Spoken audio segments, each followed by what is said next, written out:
Say, do you know what you have here? This is something that's only been hinted at in antiquity.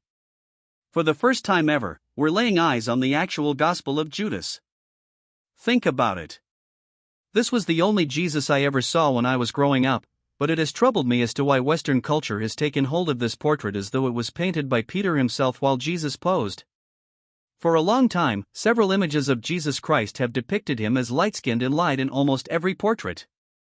However, checking through the letter written by Lentulus to Caesar, he described Jesus in a very detailed way that might contradict the famous paintings of the Lord. Many suggest the letter was a fake as Lentulus's existence was never mentioned anywhere in history, but if the criticism turns out to be false, what could have been his relationship with Jesus Christ, and how was he able to describe him so vividly, like one who dined with him daily? Join us in this video as we unravel the truths in the letter Lentulus addresses to Caesar.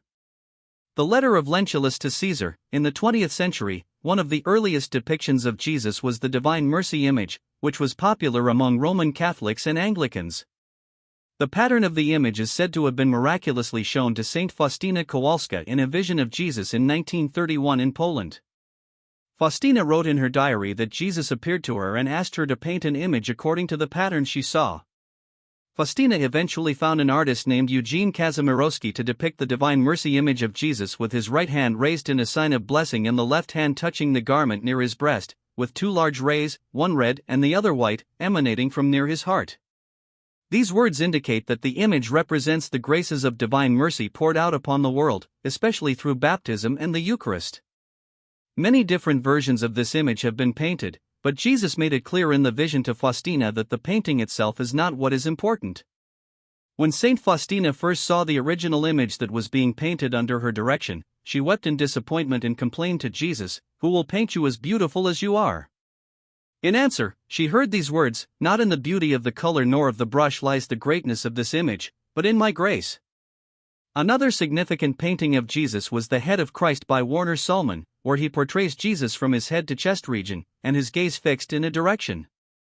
He stated that the head of Christ was the result of a miraculous vision that he received late one night, proclaiming that the answer came at 2 a.m. in January 1924. The head of Christ is venerated in the Coptic Orthodox Church after 12-year-old Isaac Ayub, who was diagnosed with cancer, saw the eyes of Jesus in the painting shedding tears. Father Isaac Solomon of St. Mark's Coptic Church in Houston on the same day testified to the miracles, and on the next day, Dr. Atef Riscala, the family physician, examined the youth and certified that there were no traces of leukemia. Solvitor Mundi by Leonardo da Vinci was also among the earliest paintings of Jesus. It portrayed Jesus in a blue Renaissance dress, making the sign of the cross with his right hand while holding a transparent crystal orb in his left. The image served as a vehicle for spiritual communication between the spectator and the likeness of Christ. Clearly, we find that the inspiration behind the earlier representations of Jesus were visions and revelations as he revealed himself to them. But in the letter of Lentulus to Caesar, his description of Jesus is not based on either of these. Rather, it seemed as though he walked and moved with Jesus every day while he was on earth. It was not recorded that Lentulus was a disciple of Jesus, so what kind of relationship did they have? What you're about to hear will leave you speechless. Lentulus was a governor of Judea before Pontius Pilate, who wrote a letter that gives a vivid description of Jesus. The Letter of Lentulus is an epistle of mysterious origin that was widely published in the 15th century. The letter greatly influenced how Jesus was later physically depicted in art. Christopher Milas, the 18th century librarian of Genoa, stated the letter was written in golden letters on red paper and richly bound but lost. The 19th century scholar believed he could trace the letter down to the time of Diocletian, but this is generally not accepted by present-day scholars. Different manuscripts of the letter have been printed, and it was used by Ludolf in his own writings on the life of Christ. The next printed manuscript of the letter was in the works of Saint Anselm, but it was neither their work. According to the manuscripts, a certain Giacomo Colonna found the letter in 1432 in an ancient Roman document sent to Rome from Constantinople. The description of the letter agrees with the portrait of Jesus Christ drawn by Nepos and St. John Damascene, so the proof that it is authentic lies in several facts that form its basis. But what did the letter contain? In the letter, Lentulus describes Jesus as a man of great power and virtue. Some people refer to him as the prophet of truth, while his disciples address him as the Son of God. Lentulus portrays Jesus as a man of medium size with a venerable aspect. He compares the color of his hair to that of ripe hazelnut, and it is wavy and curly about the length of his shoulder. It is parted at the two tops of his head after the pattern of the Nazarene. His face is cheerful without any wrinkles or spots, while his brows are smooth. According to his description, he has quite a beard, and his eyes are blue-gray and bright. His stature is straight, and his arms and hands are beautiful to behold. He is terrible in his reprimands, sweet and amiable in his admonitions, cheerful without loss of gravity. He was never known to laugh but often to weep, and the most beautiful among the children of men. In order to determine the authenticity of this letter, we'll first compare it to the scriptures within the Bible. The statement that describes him as a person of venerable aspect who can be both feared and loved aligns with Proverbs 1 verse 7 in the Bible, which says that the fear of the Lord is the beginning of knowledge. His disciples understood he's one who shows love as well as one who is just and follows his Father's will to the core. The letter also depicts his hair to be long, and many are controversial about it. However, recall that he was a Nazarene, and it was their sworn oath to never shave off their hair. The letter also states that Jesus was terrible in his reprimands, which aligns with Proverbs 3 verse 12 in the Bible, stating, "For whom the Lord loveth he correcteth." The next sentence, "He was never known to laugh, but often to weep," supports Hebrews 4 verse 15, which says, "He was touched with the feeling of our infirmities, and in all points tempted like we are." Jesus was known for praying for the need to let the cup of his death pass over him, yet he remained committed to fulfilling the Father's will.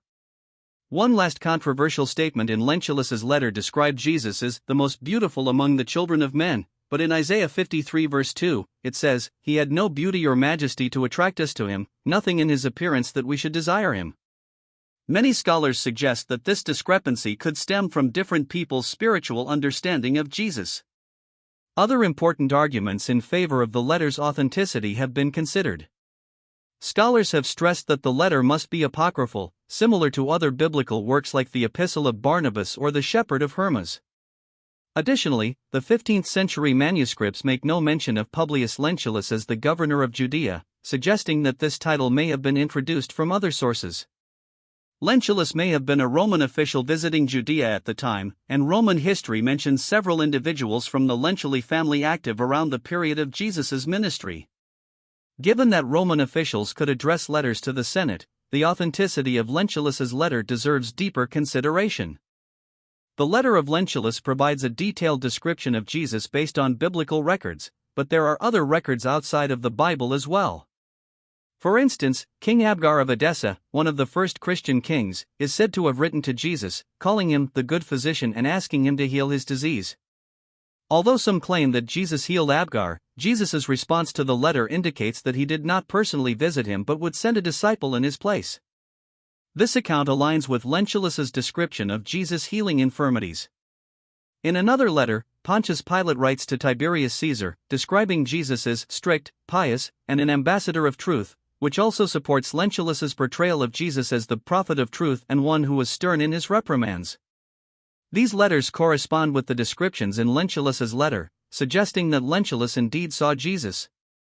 However, do these descriptions align with the physical images of Jesus created by early Christian artists? Early works of art attempted to depict Jesus even though such portrayals were initially discouraged. As Christianity evolved after the New Testament era, much of its teachings and representations, including the imagery of Jesus, began to change from how the early church in the book of Acts described it. The earliest surviving images of Jesus have been dated to around AD 240 to 256. A small group of faithful Christians continued, but much of Christianity gradually evolved into a religion that bore little resemblance to the church described in the book of Acts. The earliest images that have been uncovered, supposedly portraying Jesus, date from around AD 240 to 256. These artists, living about 200 years after Christ's ascension, had never seen him or known any of his contemporaries. Instead of trying to directly portray him, these early images symbolically represented Christ, most commonly as the Good Shepherd holding a lamb. In these depictions, Jesus is portrayed as young, physically fit, and beardless. Many of these images were found in catacombs in Rome, rather than in Judea or Asia Minor, where most early Christians lived. Historians face challenges in positively identifying these images as Christ because they resemble pagan art, where a shepherd symbolized philanthropy. Borrowing from pagan art is a common theme in many familiar icons of Christianity. It wasn't until after Constantine that detailed artistic representations of Jesus began to appear in churches. Historians note that there was resistance to artistic portrayals of Jesus, but after Constantine accepted Christianity and started reshaping it in the Roman image, Greco-Roman customs of worshipping deities through statues and images became integrated into Christianity. By the end of the 4th century, the use of images in churches became widespread. People began to prostrate themselves before these images, with some ignorant enough to worship them. Defenders of the practice claimed that they were merely showing reverence to the symbols of an absent Lord and his saints. Although resistance persisted, the use of icons and images became deeply entrenched in Christianity, especially in Rome and Byzantium. Nonetheless, art played a role in shaping people's imagination of Jesus' physical appearance, complementing the biblical descriptions and giving believers a better understanding of what God in the flesh might have looked like. The development of Christian artwork did not happen in isolation. An image believed to be Jesus' face was once found imprinted on a piece of cloth, which stunned historians. This relic, known as the Shroud of Turin or the Veil of Veronica, was discovered in 1354 and bears the image of a man who historians believe to be Christ. The Shroud of Turin is a length of linen cloth that displays the faint image of a crucified man. It has been venerated for centuries, particularly by Catholics, as the actual burial shroud used to wrap Jesus' body after the crucifixion. The image on the shroud is thought to have been miraculously imprinted. The shroud, dated to the 14th century, has become a symbol for many Christians, even though it continues to spark debate over its authenticity. The image on the cloth appears to depict a man with a beard, mustache, and shoulder-length hair parted in the middle, similar to the description in Lentulus' letter. He is muscular and tall, with various experts estimating his height between 1.70 and 1.88 meters, 5 feet 7 inches to 6 feet 2 inches. Reddish-brown stains on the cloth correlate with the wounds described in the biblical account of Jesus' crucifixion.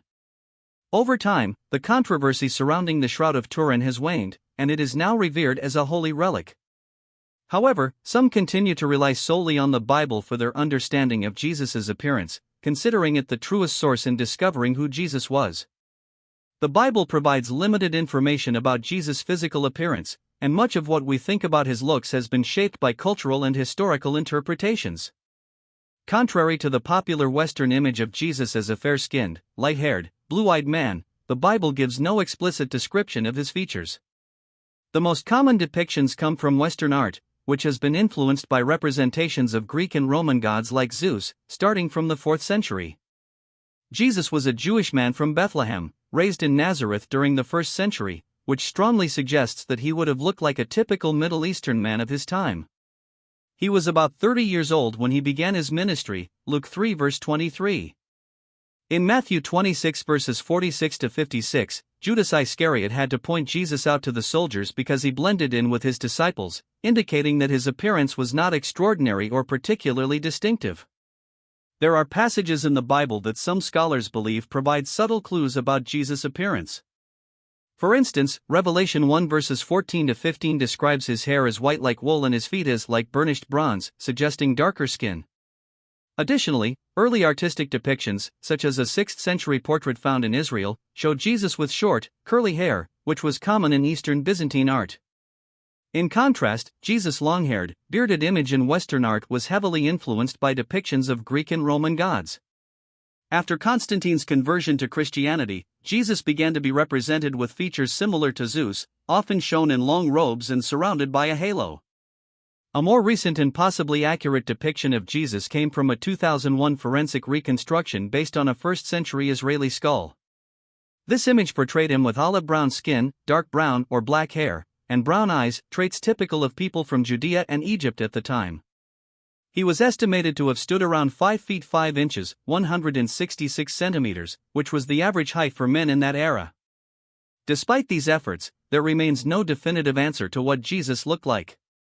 Cultures around the world have visualized him in different ways, often reflecting their own racial or ethnic characteristics. In Western culture, one of the most famous depictions is the Head of Christ by Warner Sallman, showing him as a white man with light features. However, many argue that this portrayal is historically inaccurate. In the end, Jesus' physical appearance is a mystery. Some believers point to scriptures like Psalm 45 verse 2, which calls him the fairest of the children of men, and Revelation 1 verses 14 to 15, which describes him with symbolic imagery. What is clear is that his true glory, as many Christians believe, will only be revealed when he comes again. So, while we can speculate and study, no earthly image can fully capture his divine nature.